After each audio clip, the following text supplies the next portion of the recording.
Socialement, c'est très intéressant. Socialement intéressant, et puis ça permet de jouer sur l'avenir.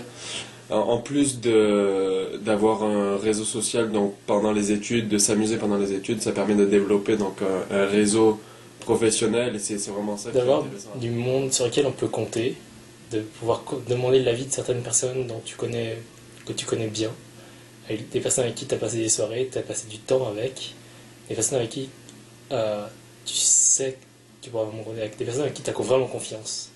Vraiment des personnes qui sont rares, ces personnes qu'on rencontre pas tous les jours.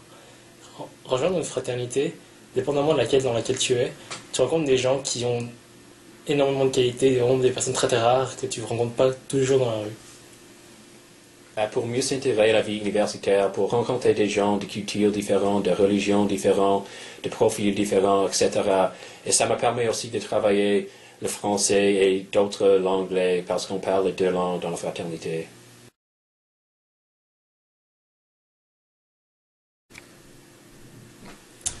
Le fait qu'il n'y ait pas de bizutage implique qu'il n'y a vraiment aucun risque. Si on ne veut pas faire quelque chose, on ne le fera pas.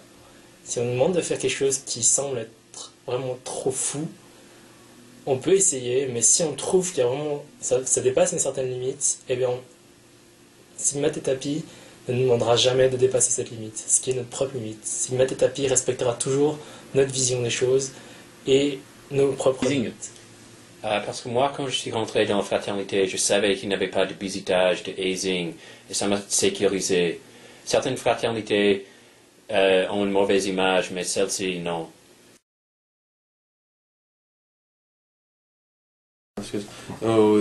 Ouais, au niveau du bénévolat, ben, t'en fais pas forcément quand t'es étudiant de toi-même, mais qu'on te pousse un petit peu à en faire. En plus, on est un gros groupe, on est tous ensemble, c'est intéressant.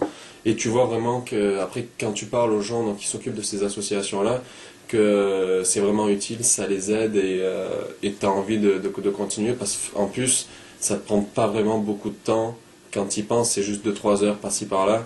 Et il y a vraiment un bonus pour eux, il y a vraiment c'est vraiment enrichissant. J'avais jamais eu l'occasion vraiment d'aider les gens, vraiment en termes vraiment de manière pratique. C'est-à-dire que j'avais jamais vu mes propres actions pouvoir aider les gens. Et c'est quelque chose qui, avec Sigma Tapi, a vraiment été nouveau pour moi et ça m'a vraiment donné un nouveau sentiment. Seulement d'aider quelqu'un et de voir que lorsqu'on l'aide, ça apporte vraiment quelque chose, ça change vraiment tout. Alors qu'on peut très bien renverser de l'argent à une association et on voit pas vraiment ce qui se passe avec. Alors qu'avec Sigma Tapi, on donne de notre temps et on voit un peu ce qui se passe avec. Personnellement, j'avais déjà fait un petit peu de bénévolat, par exemple pour le Croix-Rouge et d'autres organisations, et le profil de Sigma Tapi, qui est fortement engagé dans le bénévolat, m'a définitivement convaincu.